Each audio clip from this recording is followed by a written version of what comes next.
चरणजीत जी, कांग्रेस के हिसाब से केरल के अलावा बाकी जगहों पर मुस्कुराने की कहीं कोई वजह दिखाई दे रही है क्या?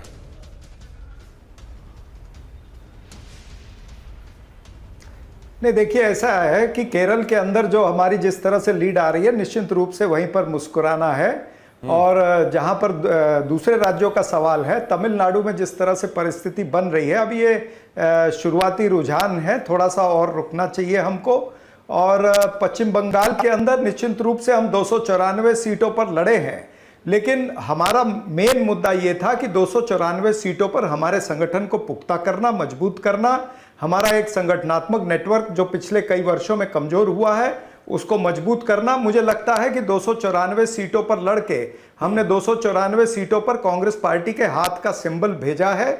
हमने अपने कार्यकर्ताओं को मजबूत मतलब आप ये कह रहे हैं कि खुशी मनाने की एक जगह वजह है, बाकी जगह कंसोलेशन प्राइज है। ड्राइंग बोर्ड पर बैठ करके और मेहनत करनी पड़ेगी।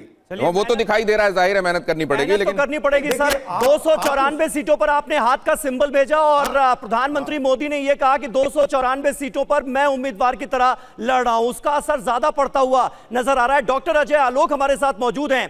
डॉक्टर अजय, सबसे पहले तो आपको पश्चिम बंगाल की कामयाबी के लिए बधाई मैं दे दूं, हालांकि रुझान ही है, लेकिन 173 तक आंकड़ा पहुंचता हुआ नजर आता है। मुझे लगता है कि पिछले 3 दशक की यह सबसे बड़ी सियासी खबर है। पश्चिम बंगाल में ऐसी परफॉर्मेंस होगी बीजेपी की, ये सोचा गया था क्या? देखिए, पश्चिम बंगाल से हमारा भावनात्मक लगाव है, हमारा इमोशनल संबंध है। हम वहीं से पैदा हुए थे, हमारी नींव वहीं पड़ी थी। पहले चुनाव में भी जनसंघ को 4 सीटें पश्चिम बंगाल से आई थी, उसके बाद हम वहां से गायब होते गए। एक अथक परिश्रम का प्रयास है पश्चिम बंगाल।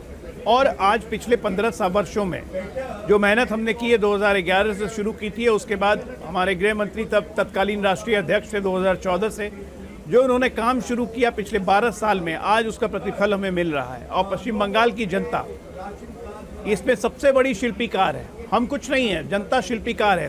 3 टेक अवे हैं पूरे चुनाव के जी। जो सनातन विरोधी और हिंदू विरोधी होगा उसको इस देश की जनता स्वीकार नहीं करेगी। 30% पॉपुलेशन पश्चिम बंगाल में मुसलमानों की, 35% असम में, दोनों जगह बीजेपी आ रही है। तमिलनाडु में 12% होने के बाद डीएमके को लोगों ने रिजेक्ट कर दिया। तीसरे नंबर की पार्टी डीएमके बनने जा रही है। नंबर 2 टेक, 4000 विधानसभा सीट कांग्रेस हार चुकी है पिछले 12 सालों में, और 3000 प्लस विधानसभा सीट हम जीत चुके हैं पिछले 12 सालों में। सापरा साहब को बधाई दीजिए, राहुल गांधी का सेंचुरी होने वाला है चुनाव हारने का। एक इंडी गठबंधन खत्म, घमंडिया का वजूद खत्म। राहुल गांधी जी को कोई अब नेता नहीं मानने को तैयार है, ये भी तय हो चुका। उनको कोई इंटरेस्ट नहीं है भारत की पॉलिटिक्स में, ये भी तय हो चुका। बेहतर है इटली शिफ्ट हो जाए, ज्यादा अच्छा रहेगा उनके लिए। कांग्रेस पार्टी जब आप इतना कुछ बता रहे हैं डॉक्टर अजय आलोक, तो यह भी बता दीजिए कि तमिलनाडु में क्या होने वाला है, क्योंकि एक्टर विजय ने वहां पर कमाल कर दिया है, इतिहास रच दिया है। और एक्टर विजय पर डोरे डालने में आपकी पार्टी भी आगे रही, और कांग्रेस पार्टी का एक धड़ा भी चाहता था कि एक्टर विजय के साथ कुछ ना कुछ हो जाए। अब चुनाव के नतीजों के आने के बाद क्या मुमकिन है, क्या भारतीय जनता पार्टी ऑफर देगी एआईएडीएमके के साथ मिलकर एक्टर विजय को अपने साथ लाने की? चुनाव के पहले भी आपसे बात हुई थी, जब 5 राज्यों के चुनाव अनाउंस हुए थे। हमने कहा था कि 4-1 का रिजल्ट रहेगा। मैं फिर कह रहा हूं, 4-1 का रिजल्ट रहेगा। 4 राज्यों में एनडीए की सरकार बनेगी।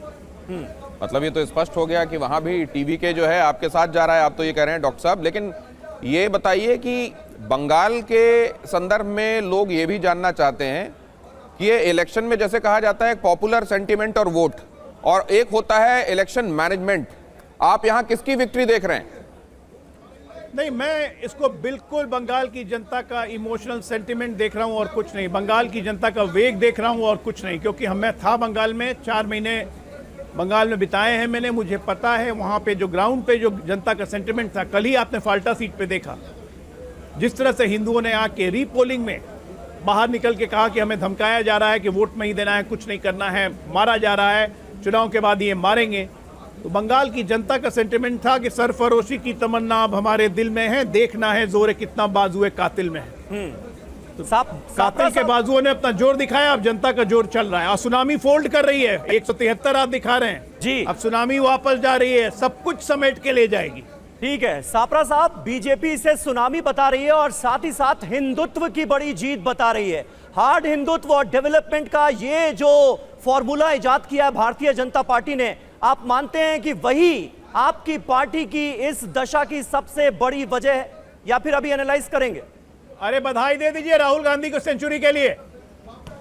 नहीं सुनिए, अब सुनिए, ये हिंदुत्व की बात करते हैं, लेकिन इनकी जीत के पीछे जो प्रमुख कारण है वो सत्ता बल, धन बल, बाहुबल और निर्वाचन आयोग का बल है। जिस तरह से निर्वाचन आयोग ने 34 लाख लोगों ने ट्रिब्यूनल में अपील किया है, पश्चिम बंगाल में 34 लाख लोगों को वोट देने से वंचित रखा है, यानी एक पॉलिटिकल जेनोसाइड हुआ है, पॉलिटिकल नरसंहार हुआ है।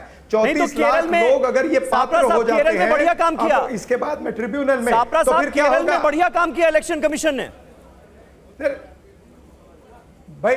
हाँ, मैं बताता हूं, क्योंकि केरल के अंदर लॉजिकल डिस्क्रिपेंसीज नहीं हुआ, क्योंकि केरल के अंदर माइक्रो ऑब्जर्वर नहीं आए, क्योंकि केरल के अंदर ये ट्रिब्यूनल नहीं बनाने पड़े, इसीलिए केरल के अंदर ठीक ठाक हो गया।